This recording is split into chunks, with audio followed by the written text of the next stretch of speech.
Welcome to the channel for the first time viewers. Welcome back from my existing subscribers. It's your boy 5 Stars, and today we're going to talk about defense. I want to share 5 tips with you guys that will help you out in pretty much any defensive situation, but more specifically whenever you're trying to clutch or when the attackers have numbers on you. So 3 things that you need to know before we go ahead and get started. You need to be practicing how to sound whore, which is listening for all the sounds and where they could come from. You need to be decisive because a lot of times being indecisive will just make you get killed and give the attackers more time to react. And you got to think like an attacker. All right, so you want to minimize your stress and just keep in mind that you're supposed to lose these situations, especially if it's like a 1v4 or 1v5, and you're kind of just trying to stack as many things into your favor as you can so that you can eventually come out on top. So just like when you're attacking and the defenders have numbers, you want to set yourself up for success when you're a defender and the attackers have numbers. Okay, so tip number 1 is going to be you need to analyze the situation. It sounds very basic, but I think that's something that a lot of people that I personally know don't do. And they kind of let the attackers dictate the pace and what's going to happen next. So you need to look at what walls are reinforced, which room you're in, where they could come in from, and essentially get into that mindset of if I was attacking, this is how I would push and go from there. The reason that this is important is because you don't want to fail because of something you didn't account for. Now that you've analyzed the situation, the next thing you need to do is create the best possible setup for yourself. You know where your traps are, you know where your reinforcements are, you know where, and more importantly, they're not, so that you don't get wall banged or anything like that. So go ahead and set yourself up in the best position that you can for success. I can't tell you how many times people will set up in the wrong side of the room where there's no reinforcements and then either get killed while they're crossing an open door or an open window. So that's essentially why you want to create that best possible setup. And a lot of that just comes from playing. And if you play with the same people, then creating strategies that work for you guys is going to be critical. So just make sure you have trust in your teammates and setting yourself up for success. This next piece is going to have a lot to do with timing. You have to make sure that you time your push. Like let's say, for instance, you know that 2 of them are coming or they're going to double push you and your plan is to attack them first. You got to time it so that you can get the first person knocked out of the way first and then focus up on the second person. The timing part just comes over time and just playing.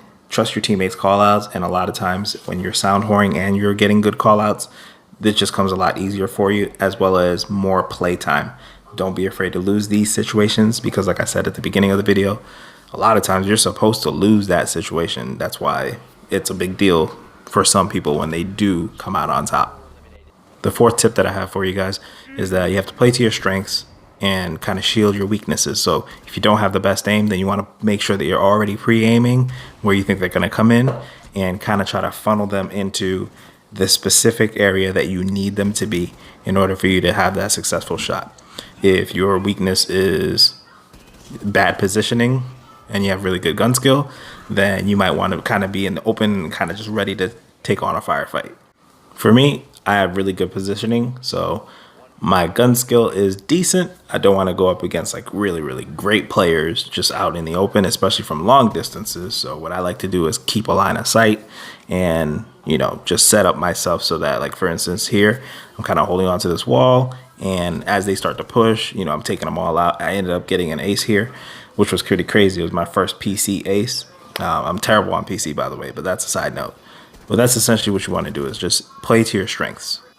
The final tip that I have for you guys is that you want to make your shots count. So whenever you have an opportunity to take out an enemy, if it's not a clear shot, there's a fine line. There's waiting too long to take a shot, and then there's taking a shot too early, giving away your position, and then everybody collapsing on you and just pretty much picking you off as soon as, because they already know where you're at.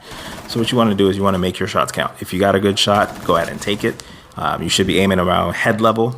If you have a really fast firing gun like Bandit or Ela, you can try to aim for chest level because by the time all those bullets hit, you're pretty much going to tear through the opponent anyways.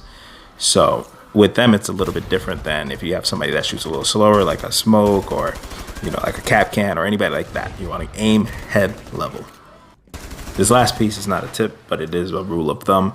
There's no replacement for actually grinding a game, getting good at it, and putting in the time that it takes to learn all these situations, all these vantage points. And this game is a very intricate game, and it's very rewarding once you start to learn and put these things together. Well, that's it for me, folks. I appreciated you guys watching it all the way through if you made it this far. And this is pretty much the last scene. It's just a 4K that I got with Bandit on my very first day playing PC. So it was pretty cool for me. My movement was just awful. Pretty much stayed in the bathroom the whole time because I didn't know what to do. But if you're not already a subscriber, then go ahead and hit that subscribe button. I try to post as much as I can, usually 3 to 5 times a week. And I look forward to seeing you guys in the comment section. If you have any feedback for me, drop it off down there. You guys take it easy, and I'll catch you in the next one.